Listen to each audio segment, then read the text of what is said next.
recite first Surah Al-Fatiha and 3 times Surah Al-Ikhlas for the Mazmeen of Brother Irfan and his family.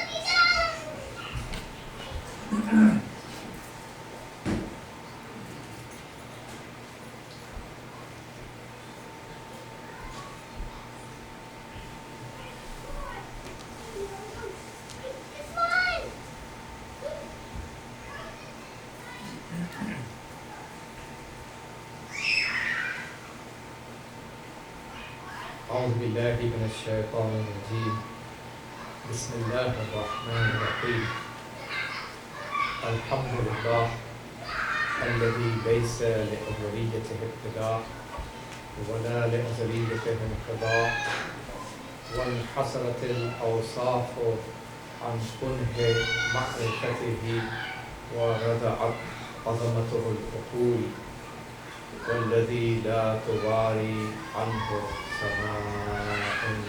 سماء ولا أرض أرضا ثم الصلاة والسلام والتحية والإكرام على سيد الأضحى سيد المرسلين والأنبياء أبي القاسم محمد المصطفى اللهم صل على محمد وآل محمد وعلى الجوهرة القدسية البتول الحضراء سيدة النساء فاطمة الزهراء وعلى بعلها أمير المؤمنين وبنيها الذين أذهب الله عنهم الرجس وطهرهم تطهيرا اللهم صل على محمد وآل محمد لا سيما على بقية الله وحجته الكبرى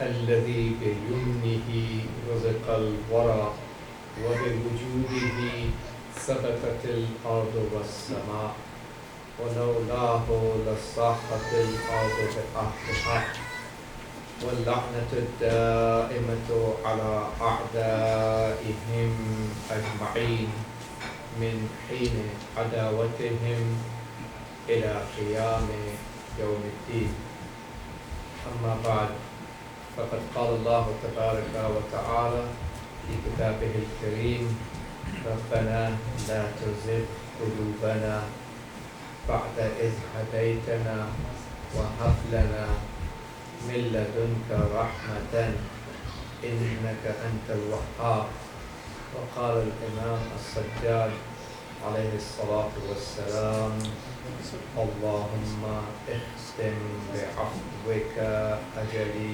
صلوات اللهم صل على محمد وآل محمد. The subject of my Majlis al-Azhar tonight is Aqibatul Amr, the end result of our lives. Islam teaches us that the beginning of our life is not the criterion and mizan to judge a person in the eyes of Allah. The mizan and miqyas and criterion in the eyes of Allah for Him to judge a person is the end status of his life. Sure.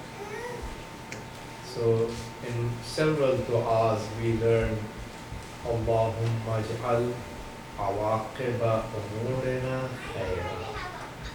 Oh my Lord, make the end result of our umur, our affairs of life, khair and goodness. This is what counts. It really doesn't matter I was born to a Muslim family or born into a Shia family. Salman al-Farsi was never born into a Muslim family. He was born in a family who were worshipping fire, Zoroastrians, Majus. But he can reach the highness that Prophet says, Salman minna ahl al-bayt. Imam al-Sadiq alayhi salam says, alima Salman al-ilm al-awwal wal-ilm al-akhir. Salman knew the beginning of the knowledge, the first knowledge, wal-ilm al-akhir, and the last knowledge. وَهُوَ بَحْرٌ لَا يُنْزَحْ, and he is an ocean which can never be decreased. وَهُوَ مِنَّا أَهْلَ الْبَيْتِ, and he's one of us Ahlul Bayt. So a person who is born into a Zoroastrian family can become part of Ahlul Bayt. And our scholars say when Salman Farsi can become part of Ahlul Bayt, then me and you can also become part of Ahlul Bayt. Anybody can become part of Ahlul Bayt. So it really doesn't matter, and that's not a matter of pride for a person to, brag about it. That, hey, I was born into such and such family. My father used to be like this and that. Oh, who cares? What are you? What is your level of ma'rifat? What's your level of taharatul qalb? What's your level of abstaining from the harams and obediences of Allah? What's your level of ubudiyyat and servitude towards Allah? What's your level of iman? And what's your level of taqwa? And what's your level of jihad fi sabilillah? And what's your level of ilm? Because these are the things. قُلْ هَلْ يَسْتَوِي الَّذِينَ, Quran says, قُلْ هَلْ يَسْتَوِي الَّذِينَ يَعْلَمُونَ وَالَّذِينَ لَا يَعْلَمُونَ. Do those people who know be equal to those who do not know? So the factor number one that makes a person superior in the eyes of Allah is the knowledge of Quran and Ahlul Bayt alayhi salam.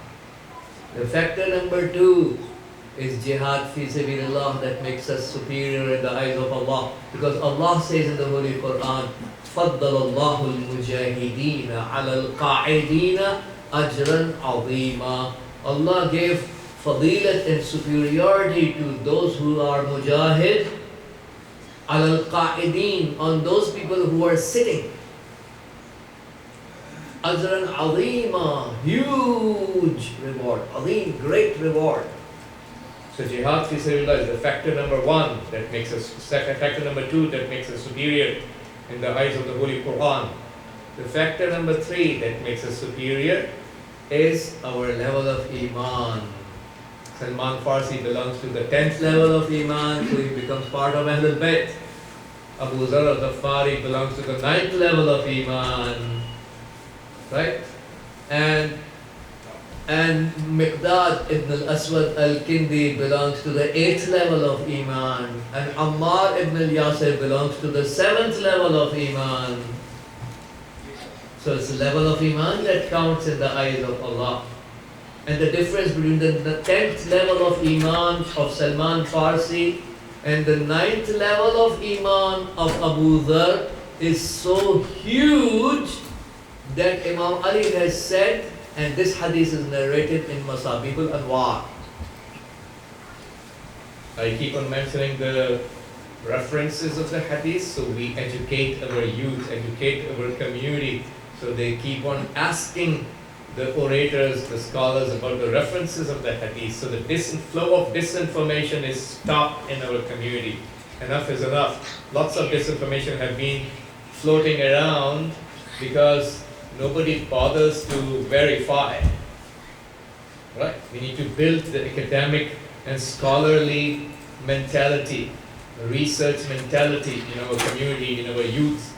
So this is narrated in Masabihul Anwar fi Hall Mushkilat al-Akhbar of Allama Syed Abdullah al-Shubbar, 2-volume book of complex ahadith of Ahlul Bayt. only. Here he narrates this hadith. I was telling you the difference between the 10th level of Iman of Salman al-Farsi and the 9th level of Iman to which Abu Dhar belongs. Imam Ali has said, narrated in Masabih al-Anwar, لو علم أبو ذر ما في قلب سلمان لقتله. If Abu Dhar knew what is in the heart of Salman, he would have killed him.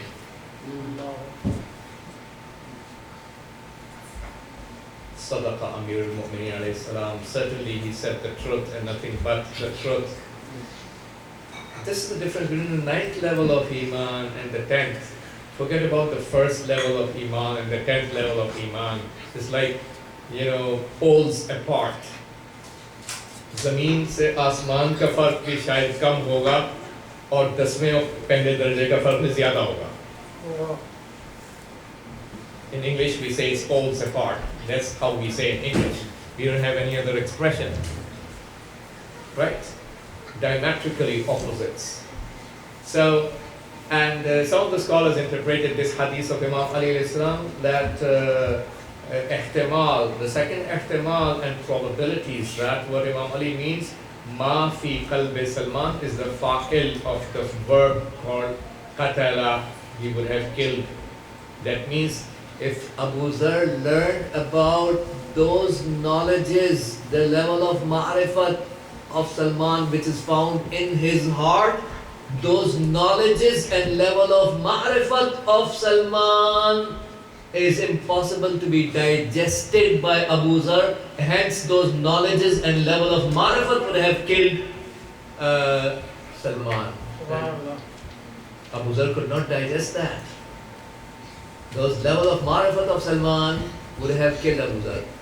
Those knowledges and level of ma'rifat of Salman which is inside the heart of Salman is not possible to be digested by Abu Dhar, and that level of ma'rifat of Salman and the knowledges of Salman would have killed Abu Dhar. He cannot digest. So, coming back to the point, so that's the third criterion and mizan in the eyes of Islam which makes us superior, is our level of Iman. And the fourth criterion and mizan in the eyes of Islam about a superiority of a person is taqwa, because Quran says, Inna akramakum indallahi atqakum.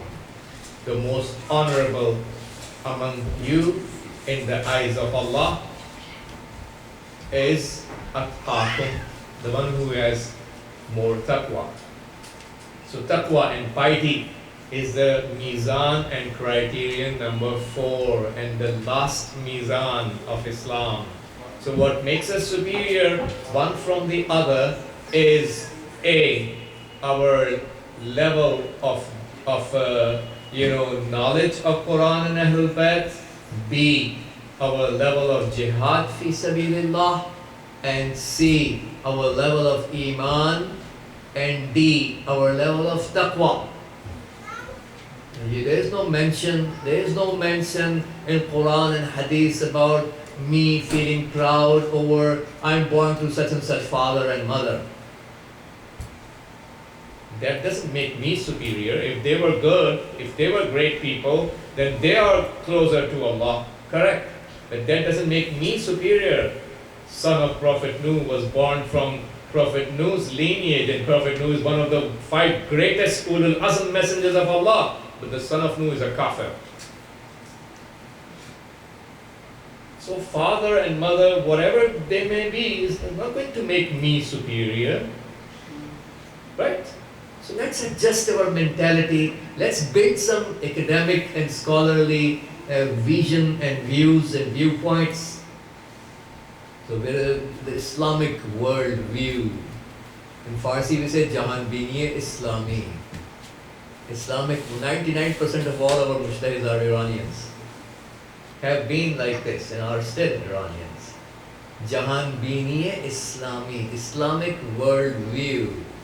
We need to build our Islamic Quranic world view. We need to look towards the world and world around us from the lens of Quran. How many of our youth are raised from that perspective by the parents? That the youth are looking towards the world around them from the lens of Quran and Islam, not from the lens of the Western schooling system. Some of the youth are now challenging, why would Imam Mahdi Islam come to avenge Imam Hussein Islam? Allah is Arhamur Rahimeen. Wow! So you have got so far away from Islam and Quran and Allah, and Imam Hussein, Imam Mahdi. Then now you are challenging that even Yazid should be forgiven by Allah. That's what it implies from your statement, right? This is exactly what the Nasibi people are saying in Pakistan. That's what I'm trying to convey tonight. We need to raise our children so they look around in this world with the lens and perspective of Quran and Ahlul Bayt and Islam, Islamic world view.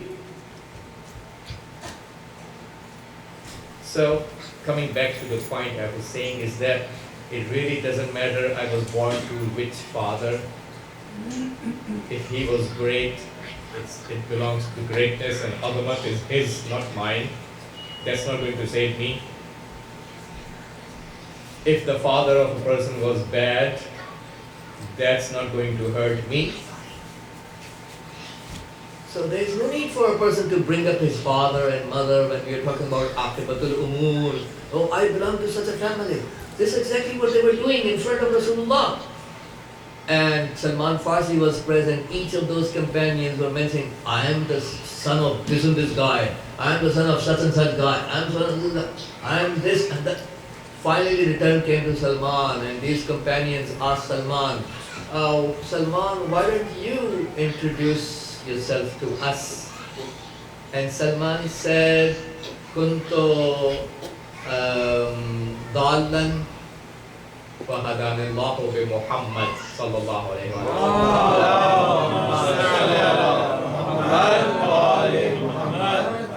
I was misguided. And Allah guided me through Muhammad sallallahu alayhi wa sallam. Kuntu faqiran fa'aghnani Allahu bi Muhammad sallallahu alayhi wa sallam. Recite salawat again, please. Allahumma salli ala Muhammad wa ali Muhammad. I was a poor man, and Allah made me rich through Muhammad sallallahu alayhi wa sallam. Kuntu abdan fa'a'taqani Allahu bi Muhammad sallallahu alayhi wa sallam.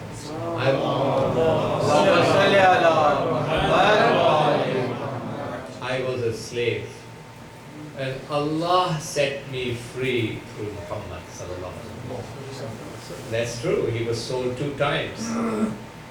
He was sold in his life as a slave 2 times. Second time Rasulullah purchased him and set him free. Islam opposes slavery.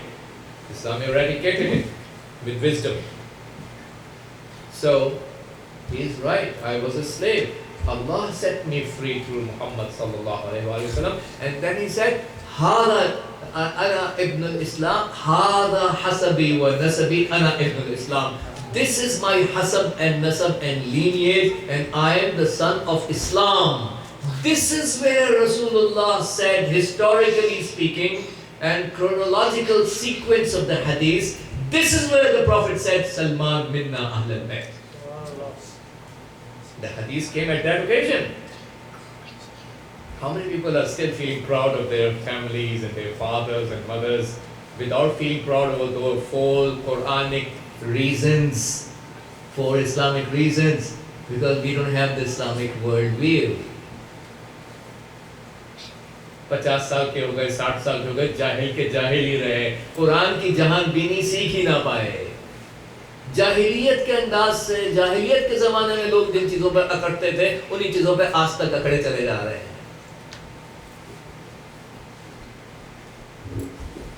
This was happening before Prophet was born. Now we are living 1400 years after the Prophet. Enough is enough for people to open up their eyes. So, Imam al-Sajjad alayhi salam is teaching us dua makarimul akhlaq.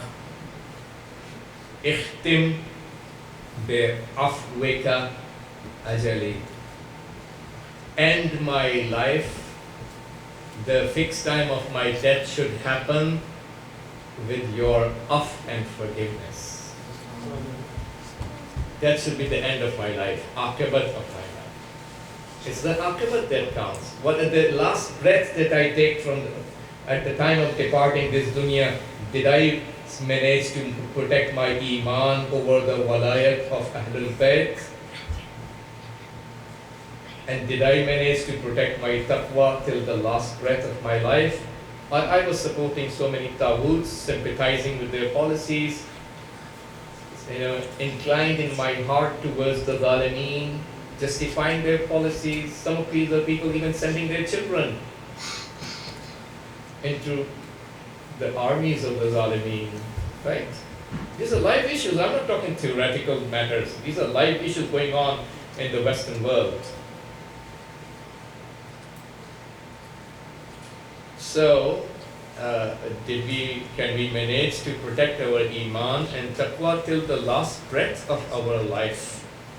This is what counts. The narration says once Prophet Isa said to his Hawariyin, his disciples, that inna nasa yaquluna, people say that the foundation is through the beginning of the matter. In other words, وَأَنَا لَا أَقُولُ لَكُمْ كَذَلِكَ, and I don't say to you like that.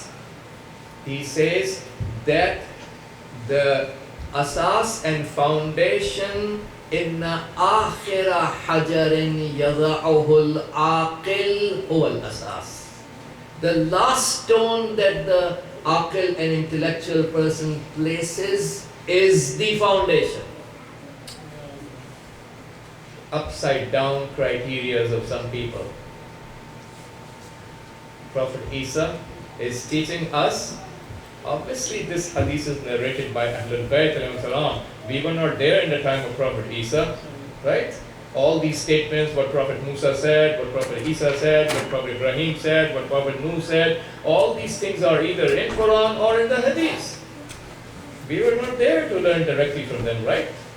So this is mentioned by Ahlul Bayt are teaching us that this is what Prophet Isa said. This is part of the hadith of Ahlul Bayt.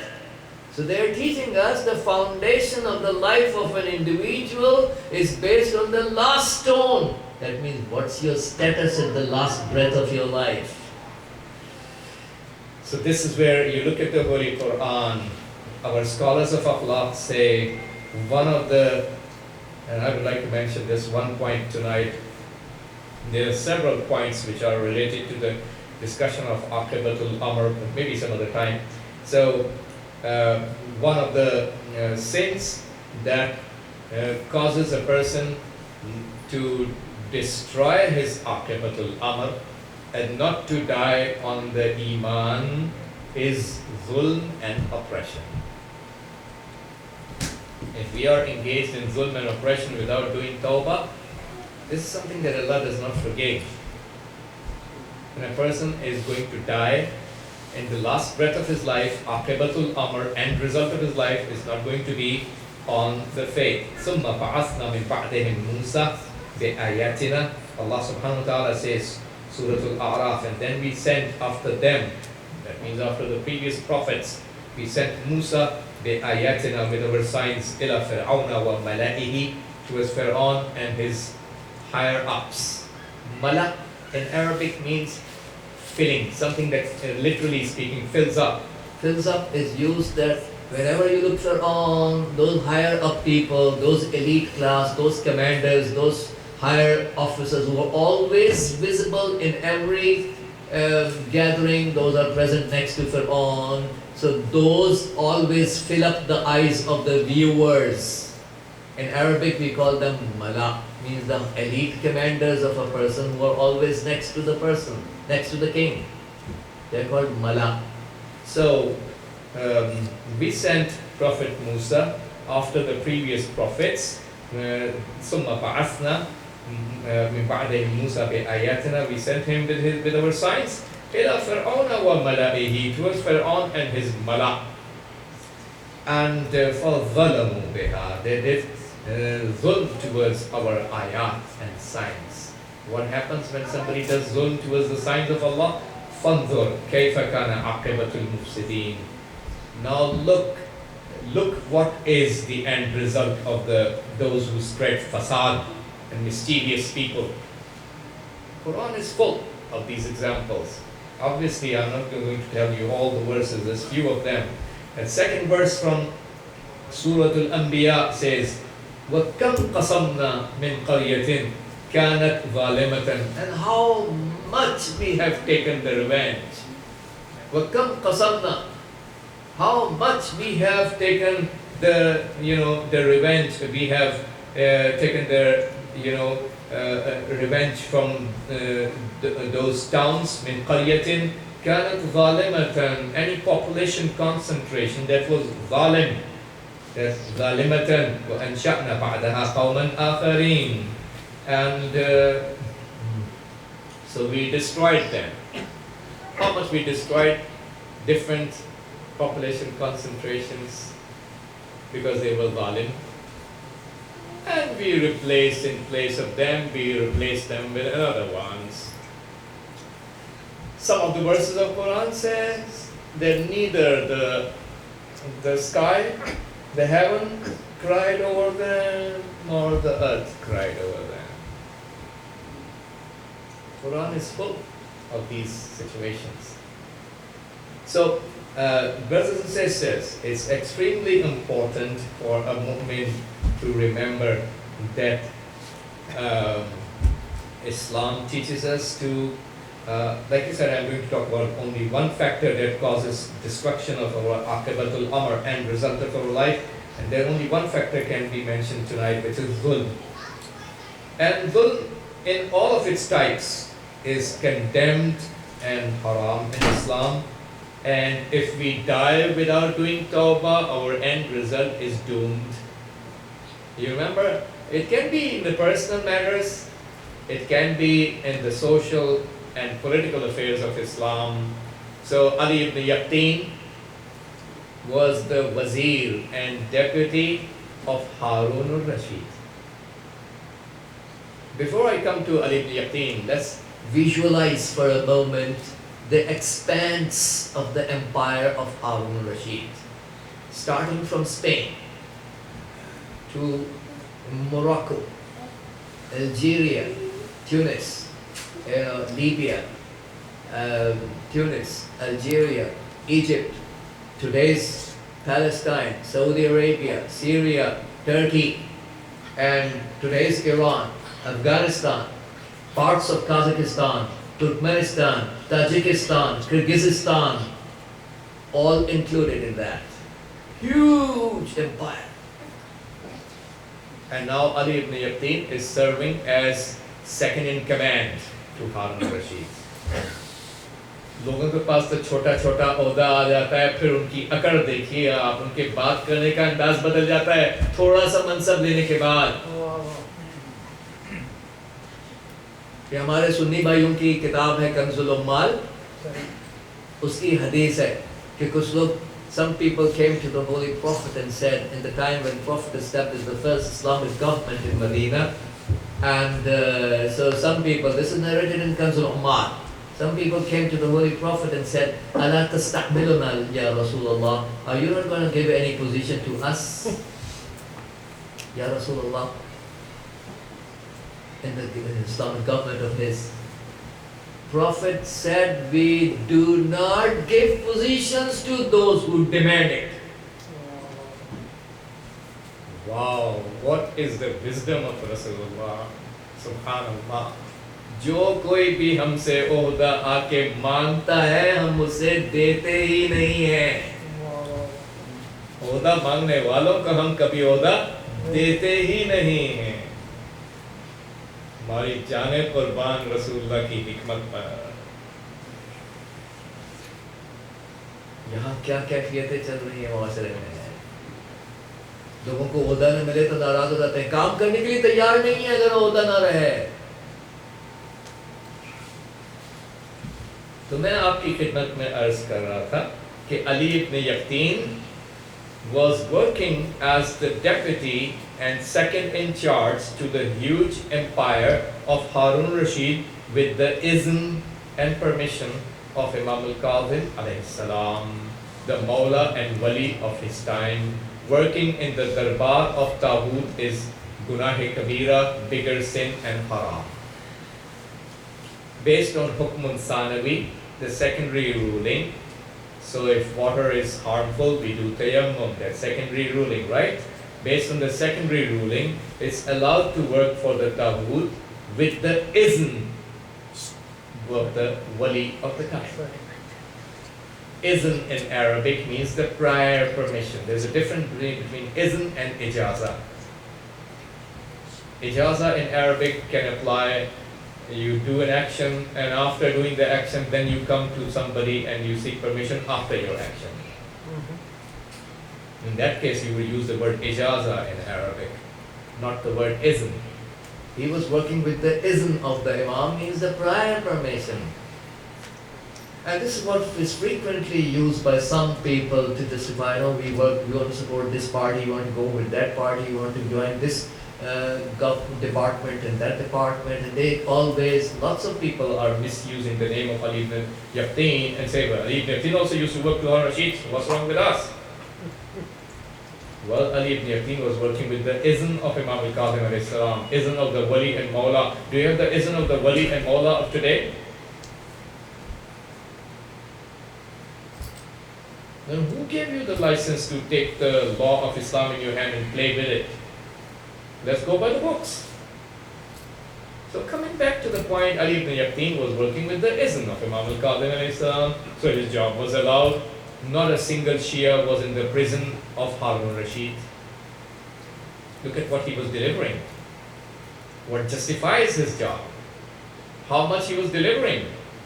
So once a poor Shia person called Ibrahim al-Jammal comes to in Kufa to Ali ibn Yaqteen, and Ali ibn Yaqteen did not cater him. Okay, the incident happened.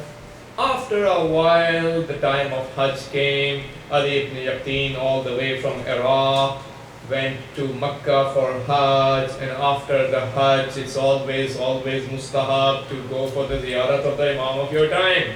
I already mentioned in so many of my speeches, those of you who were present know, I mentioned this hadith so many times, Tamamul Hajj, hadith of Imam al-Baqir alayhi salam says, Tamamul Hajj liqa'ul imam, completion of Hajj is meeting with the Imam. You want to know whether your Hajj is complete or not? Did you meet with the Imam? If the answer is yes, your Hajj is complete. So in order for us to make the Hajj complete, we have to meet with the Imam. The hadith teaches us. So Ali ibn Yaqteen, after doing the Hajj, comes to Medina. Imam al-Kadhim is a resident of Medina to meet with the Imam of his time. He comes at the door of the Imam, and Imam al-Kadhim al-Islam did not open the door for him. The narration says, Hajaba Ali ibn Yaqteen Ibrahim al-Jammala fahajabahu Musa al-Kadhim alayhi salam. Ali ibn Yaqteen did not meet with that poor Muslim mu'min guy. Ibrahim al-Jamal did not cater him, did not respond to his needs, did not even meet with him. When he comes to Imam al-Kadhim, Imam al-Kadhim did the same towards him. He did not meet with him. Let's not have the perception that our imams are going to go the route leaving the path of justice. No way. Our imams are masoom. They are the mazhar of Allah and His attributes and names. They are not going to do anything against the justice of God. They don't care what the people say. They care what Allah wishes. Mashiyyat of Allah. This is why people killed Imam Ali alayhi salam. This is why people waged wars after wars against Imam Ali, because Imam Ali was firm on his justice, not ready to give any extra favors. This exactly.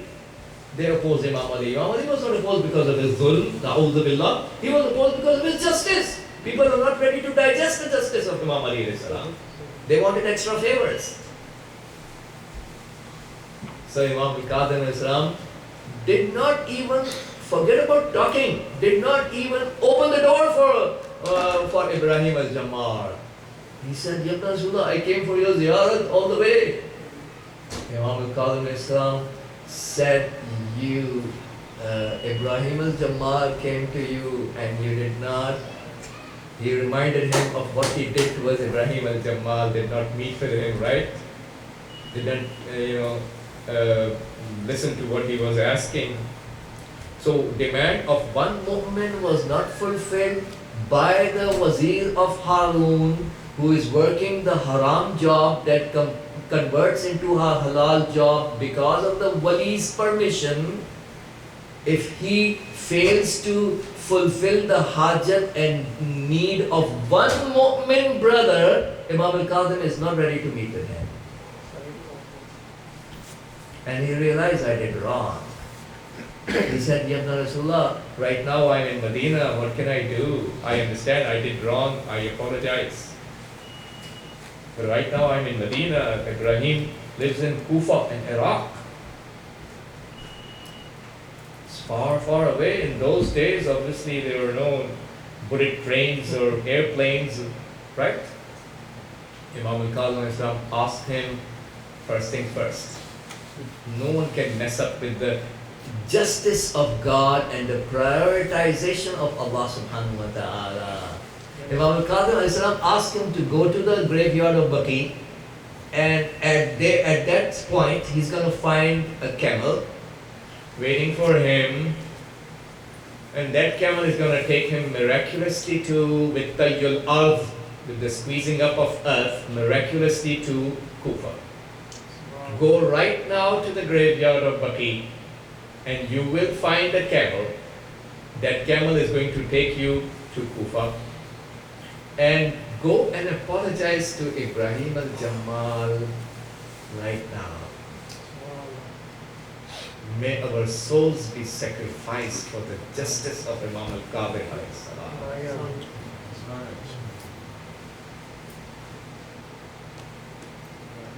How many people are willing to do that?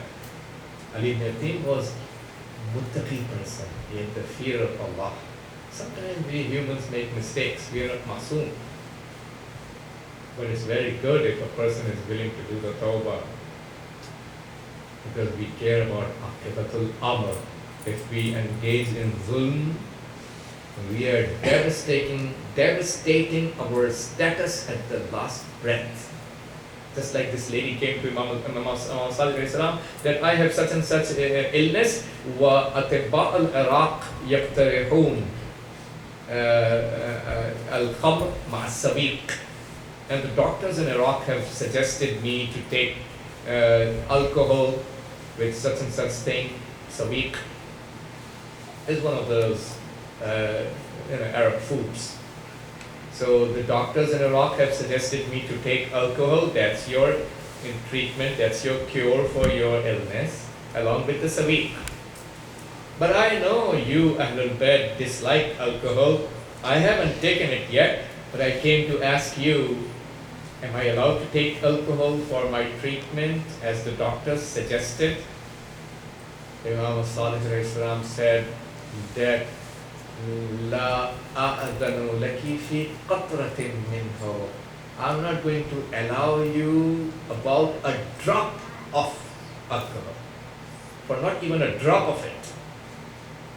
And you are going to know, that means you will understand the value of what I am saying. إِذَا بَلَغَتْ نَفْسُكِ هَاهُنَا, when your soul reaches here. The soul is taken out, right, from the feet side and from the throat side, it comes up. Malakul Maut takes it from this point. So when your soul reaches this point, then she would value what Imam Sadiq had said. So Ali ibn Yatim came to Baqi and he finds a camel standing there, how Imam al-Qadim has said, He rides the camel, camel miraculously takes him to Kufa, and it's the middle of the night. And he knocks at the door of that really, really poor woman person, extremely poor person, and the second in charge of the huge empire of Harun Rashid. Ali ibn Atin is not an ordinary person. He's the wazir and second in charge of such a huge empire. He's knocking at the door of this poor woman in the middle of the night. Ibrahim al-Jamal comes out of his house and he sees this Ibrahim. It's Ali ibn Atin standing, wazir of Khalifa Harun. He said, what happened? And he tells the whole story. That I went to meet with my Mawla, and my Mawla did not open the door for me because I made a mistake towards you. And I came here to apologize for you. He said, no, it's not a big deal. I forgive you. He said, no, not like that. I'm going to put my head at your feet. And you put your shoe on my head so I can show the mark of your foot to Imam al-Kazim to my Mawla.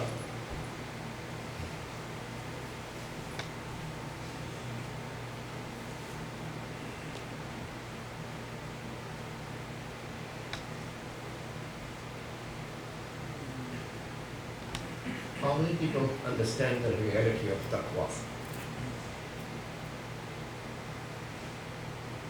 And he refused. He said, no, this is bad. I'm not going to put my feet on your head. He said, no, I'm not going to leave without that. He insisted. Look at the tawadhu. Despite the fact he has such a huge position. So, I remember Imam Khomeini used to say, "Insan chiqat by zaif al-nafs bashad." Exact words of Imam. इंसान चिकट पाए ज़ईफ़ नफ्स बाशा कि इन कुदरत हारा मकाम पैदा है. How weak should a person would get? How weak a person would be to consider these positions of this dunya to be a status? We consider the positions of akhirat to be the status. Rasulullah praises us. Imam Ali praises us. Imam Hussain praises us. That's the real status. Am I deserve of praise by Imam Hussain alayhi salam? Did I provide some service to Imam Hussain that he can praise me? That's the real status. So he insisted on this extremely poor mu'min that you have to do that. And he did it finally, and he rode the same camel back towards the Baqi. Camel miraculously brings him back to the graveyard of Baqi in Medina. And then he comes to Imam al-Kazim Islam, and Imam al-Kazim Islam meets him in the same way he greets him, the way he used to greet him earlier, besides Salawat. Allahumma salli ala Muhammad wa ali Muhammad. Ayatullah Burjardi Rahmatullahi alayh, when he was the marja in Qom al-Muqaddasa, he invited a great scholar Mirza Ali Shirazi Rahmatullahi alayh to deliver Dars Akhlaq, lessons of Islamic morality. It's easy, brothers and sisters, to deliver Dars Akhlaq in front of Awamun Nas. But it's very difficult to deliver Dars Akhlaq in front of the Mujtahideen in the Hausa environment, where possibly Mujtahideen are sitting in front of you. So this great scholar, he said that in the dream I saw that I was being buried in my grave. We are talking about Aqibatul Amr. Our scholars of Akhlaq say there are so many good people who ended up, ending and finishing bad. And there are so many bad people in the history who end up finishing good. We should not feel arrogant and proud over who we are right now. We should never feel arrogant and proud over who we are right now. History is full of examples of people switching sides. In the Akhir Zaman, in the final time, it's there among the signs of Imam Sahib al-Zaman and Islam's Akhir Zaman. People will be switching sides. Yusbihu mu'minan wa yumsi kafiran. A person will be mu'min in the morning when he dawns. By the time the evening arrives, he will convert into a kafir. And the opposite is true as well. Yusbihu kafiran. A person will be kafir in the time of the morning. By the time of the evening, he will convert into a mu'min. Allah also wants to collect those pearls. Imam Mahdi al-Islam also wants to collect those pearls, even if they are less. It's not about numbers. It's about the quantity, the quality of those people, their iman. So this scholar said that I was being buried in the graveyard. And as people were, he saw in the dream, as people were laying me down in the qabr, and people didn't see, but there was a thick black dog entering along with me inside the grave. Where does this black thick dog come out from? Our scholars of akhlaq say, bad akhlaqi, badtamizi, bad kalami, bad mouthing, abusive language, bad ethical behavior will always convert into a black dog in the grave. This big scholar of akhlaq saying, that thick black dog is entering with me, along with me I'm seeing it coming with me in the grave. People are not watching, but it is entering. If the urafa are present, those who don't have hijabat on their qalb, they can see. The rest of the people are not going to see, but the urafa will see, because they don't have the hijabat and curtains of sins. This is about bad akhlaqi. So, if we cannot control our tongues, cannot control our mouth, Imam Ali says, al-mu'min al-muljam. Muljam in Arabic, we call to that horse which has, you put the reins in the mouth of the horse, now you can control the horse. It cannot go away, right? You have the reins of the horse in your zimam, lijam, in your control. Imam Ali says, what a beautiful example. Mu'min is muljam. Mu'min has reins in his mouth. That means his control is in the hands of Allah. He cannot just say whatever he likes to say. He has a controlled talk.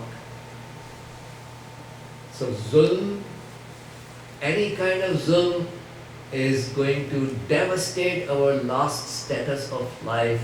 Imam al-Hussein had said to Imam al-Sajjad alayhi salam, Iyaka wa zulma man la yajidu alayka nasanan illa Allah. Keep away from doing the zulm on that person who does not find any helper against you except Allah. If somebody is so helpless that he doesn't find anyone to help him out except Allah subhanahu wa ta'ala, don't do zulm over him. Look at the nasihat of Imam al-Hussein alayhi salam to his son. Our scholars of akhlaq say, because when he cannot find anybody to help him, this is where Allah takes it seriously and Allah helps him out against the oppressor. And the fastest punishment arrives for the zulm right now in the life of this world. I end up in a car accident, I end up in a knee surgery, I end up in a heart attack, I end up in a trauma and end up in ICU. अल्लाह की तरफ से मरम्मत होना शुरू हो जाती है. बाज़ लोग समझ भी नहीं पा रहे कि ये क्यों हो रही है मेरे साथ. समझने के लिए भी मार्फत दरकार है. पिटाई होती है अल्लाह की तरफ से. If we were behaving well towards Ahlul Bayt alayhim salam, this sickness would not happen, this illness would not happen, this accident would not have happened against him. إياك وظلم من لا يجد عليك ناصرا إلا الله. But yes, all of these things are founded, all of this is founded in the love of Ahlul Bayt. This is why we emphasize so much on maintaining the love and muhabbat of Ahlul Bayt, love of Amir al-Mu'mineen, love of Hasanain alayhi salam, love of Sayyidah Fatima alayhi salam. That's what we emphasize.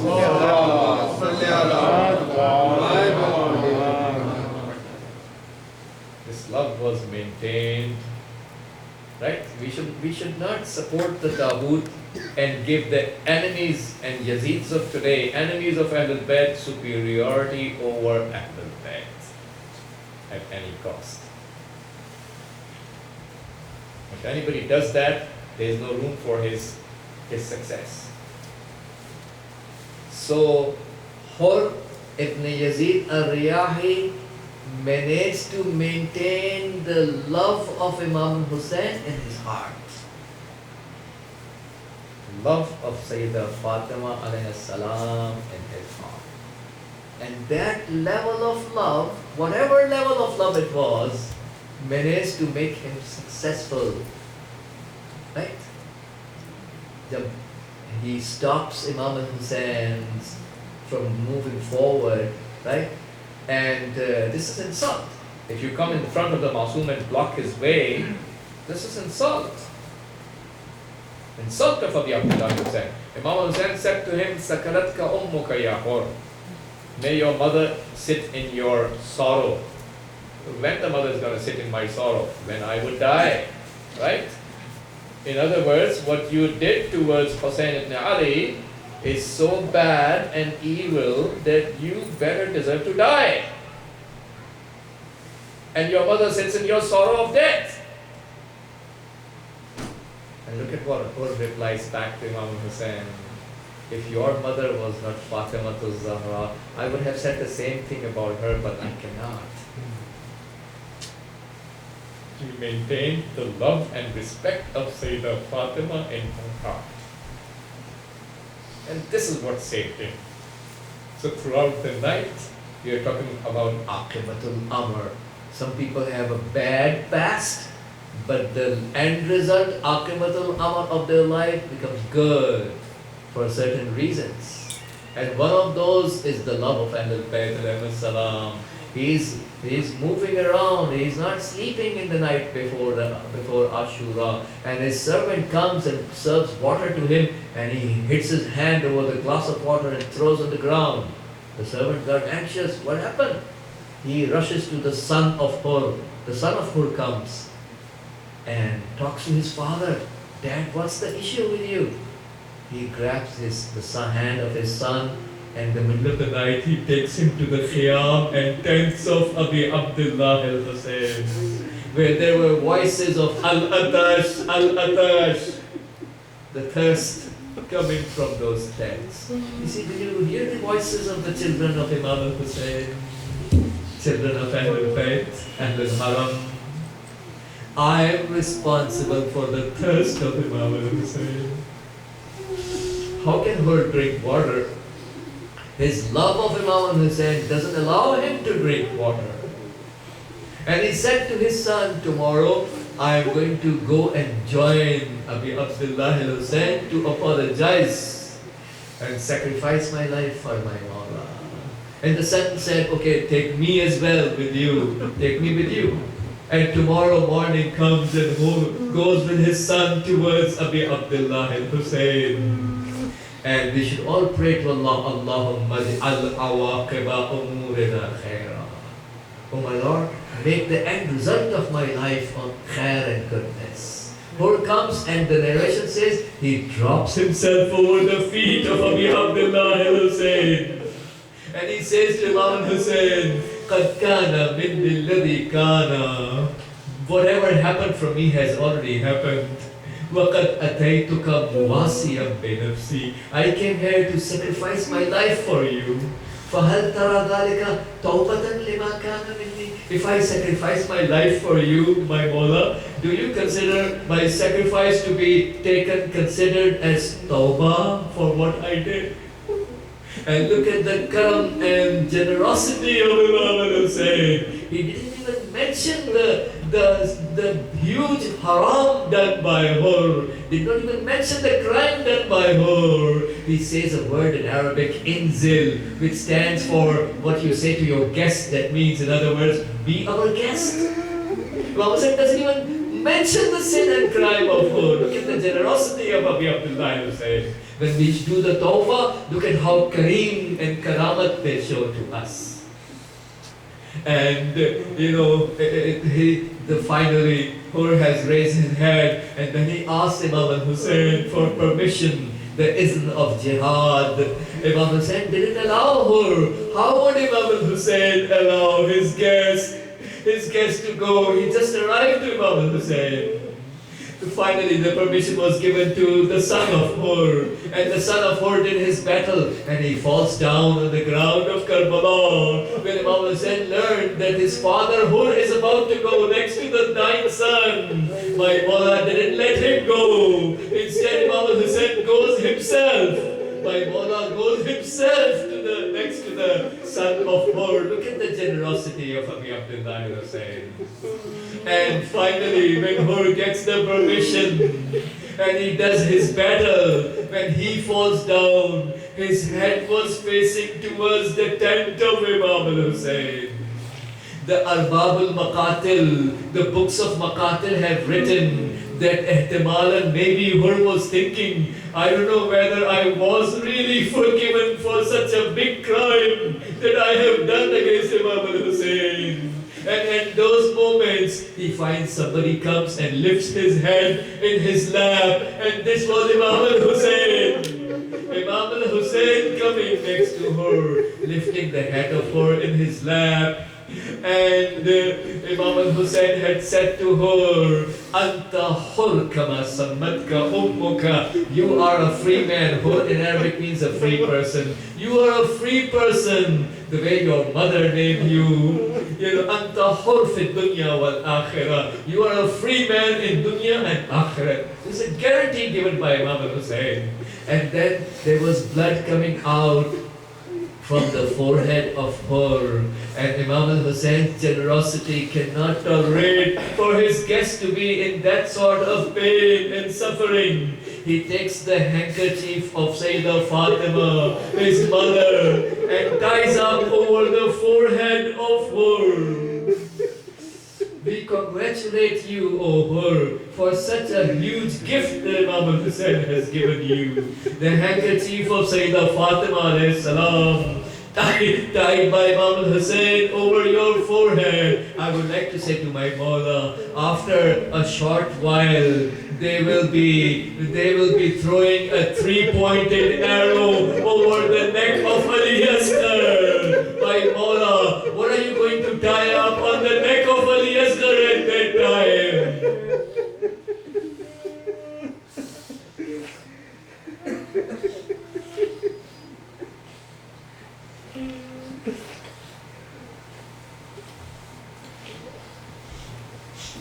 ألا لعنة الله على القوم الظالمين وسيعلم الذين ظلموا أي منقلب ينقلبون إنا لله وإنا إليه راجعون إلهي بحق الزهراء وأبيها وبعلها وبنيها والسر المستودع فيها. और अल्लाह परचम इस्लाम को sir बुलंद फरमाए, परचम कुफ्र और शिर्क और निफाक को सर दूर फरमाए, इनकलाब इस्लामी की हिफाजत फरमाए, तमाम उलमाए रब्बानीयीन, तमाम मराजे किराम बिलखुसूस रहबर इनकलाब का साया हमारे सरों पर बरकरार हो, तमाम मुजाहिदीन इस्लाम बिलखुसूस जो हरम है मुक़द्दसा का इराक़ में और शाम में जनाब ज़ैनब सल्लल्लाहु अलैहा के करम का दिफा कर रहे हैं, उनकी नुसरत फरमाए। तमाम ख़ुसराए इस्लाम बिलखुसूस शेख ज़की, उनकी ज़ौजा, 6 शहीदों की माँ और तमाम मोमिनीन जो नाइजीरिया के ज़िंदानों में हैं, जो बहरैन के ज़िंदानों में हैं, जो हिजाज़ के ज़िंदानों में हैं, पाकिस्तान के ज़िंदानों में हैं, जहाँ कहीं भी जिंदा है जुल्म में उनको जलसा रहा फरमा। तमाम मोमिनीन की जान और माल और आबरू की हिफाजत फरमा। तमाम मोमिनीन को वज़ाइफ़ शरइया पर अमल करने की तौफ़ीक़ इनायत फरमा। तमाम मोमिनीन की मशरूआ हाजात को पूरा फरमा। बानिया मजलिस के मरहूमीन की मग़फ़िरत फरमा। बानिया मजलिस की मशरूआ हाजात को पूरा फरमा। हमें उस वक्त तक इस दुनिया से ना उठा जब तक इमाम ज़माना हमसे राज़ी ना हो जाए। उनके ज़ुहूर में ताजील फरमा। हम सबको उनके अंसार और अशिया में करार दे। रब्बना तक़ब्बल मिन्ना इन्नका अंतस समीउल अलीम बिजाहि मुहम्मद व आलिहि ताहिरीन। एक सूरह फातिहा की दरख्वास्त है आपसे इन मरहूमीन के इसाले सवाब के लिए। सैयद मज़हर अब्बास ज़ैदी इब्न सैयद मंजूर हुसैन और सैयद कैसर अब्बास ज़ैदी इब्न सैयद मंजूर हुसैन ज़ैदी।